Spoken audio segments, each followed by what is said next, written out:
আজকে 10:38 ভূমিকম্প হয়ে গেছে। ভালো দেখেন সবাই বের হয়ে গেছে, আসলে প্রচণ্ড পরিমাণে, এটা বলার মতন কিছু রাখে না। ওই যে সবাই,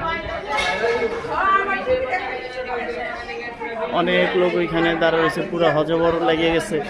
আসলে প্রচণ্ড, আমার মনে হয় যে 7 অনেক জায়গায় বলে খাম্বায় কারেন্টে আগুন ধরে গেছে লাড়া দিয়া, বা অনেক জায়গায় ক্ষয়ক্ষতি হয়েছে।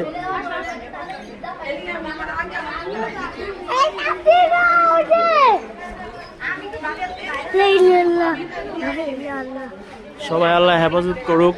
আমি যখন খাইতে বসছি সকালে, তো ওই টাইমটা আসলে দেখি একটা ঝাঁকানি দিছে, পরে দেখি যে আরেকটা ঝাঁকানি দিছে, আরেকটা যখন ঝাঁকানি দিছে তখনই বুঝতে পারছি যে আসলে ভূমিকম্প হয়েছে। সবাই এখানে